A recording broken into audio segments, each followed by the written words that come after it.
नमस्कार. मी डॉक्टर स्नेहल राऊत. श्री विश्वार्पण आयुर्वेद मध्ये आपल्या सर्वांचे स्वागत आहे.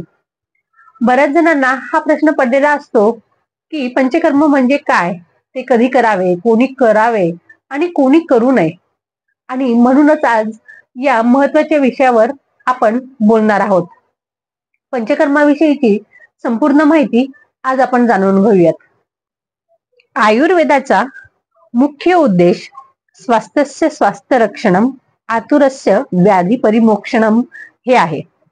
जे स्वस्थ आहेत म्हणजेच व्याधीमुक्त आहेत त्यांच्या स्वास्थ्याचे रक्षण करणे व जे आजारी आहेत त्यांच्या रोगांचे निवारण करणे हे आयुर्वेदाचे प्रमुख प्रयोजन आहे.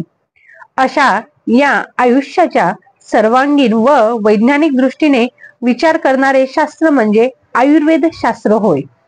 आयुर्वेदामध्ये 2 प्रकारची चिकित्सा सांगितली आहे, शमन चिकित्सा आणि शोधन चिकित्सा.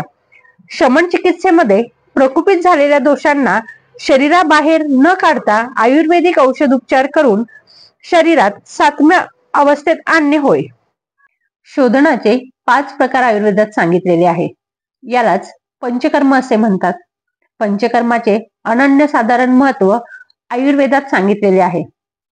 पुढील 5 कर्मांचा समावेश हा पंचकर्मात होतो. त्यामध्ये वमन, विरेचन, बस्ती, नस्य आणि रक्तमोक्षण. पंचकर्म ही क्रिया 3 टप्प्यांमध्ये केली जाते: पूर्वकर्म, प्रधान कर्म आणि पश्चात्कर्म. पूर्वकर्मामध्ये प्रधान कर्मासाठी आपले शरीर हे तयार करतो, यालाच पूर्वकर्म असे म्हणतात. यात स्नेहन, स्वेदन केले जाते.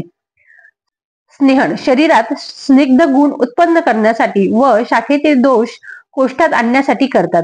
यामध्ये तूप पिणे, शरीराला तेल लावणे याचा समावेश असतो.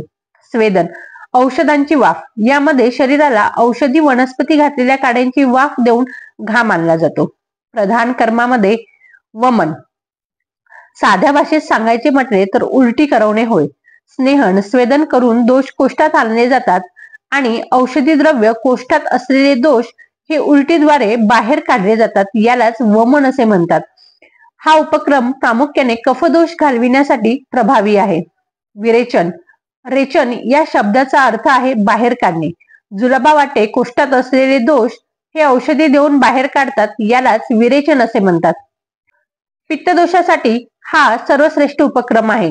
बस्ती, आयुर्वेदात बस्तीलाच अर्धचिकित्सा असे म्हटलेले आहे.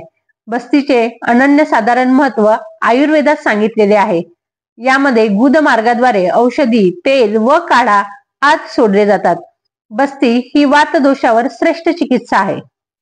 नस्य, औषधी सिद्ध तेल, तूप, काढा इत्यादीचे नाकामध्ये थेंब टाकून शिर प्रदेशातील दोष बाहेर काढण्याचा उपक्रमास नस्य असे म्हणतात.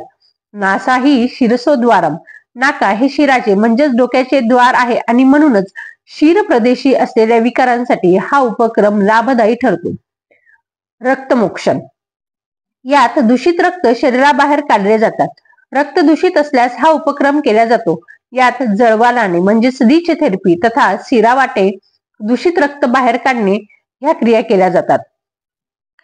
आणि पश्चात्कर्मामध्ये पथ्याचे पालन करणे हे यात मोडते. वमन, विरेचन करताना दोष एकत्र करून पोटात आणले जातात व नंतर बाहेर काढले जातात. हे करताना रुग्णास तीव्र स्वरूपाचा अग्निमंद्य होतो.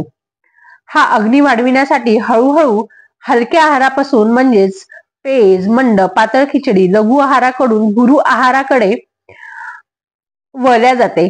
म्हणजेच नेहमीच्या जेवणापर्यंत हा हळूहळू वाढवायचा असतो. यालाच संसर्जन क्रम असे म्हणतात. अशा या शोधन आणि शमन उपचारांनी शारीरिक दोष साम्य प्रस्थापित करून शारीरिक व मानसिक आरोग्य आपणास मिळते. अशाच उपयुक्त माहिती सोबत आपण पुन्हा भेटूयात. धन्यवाद.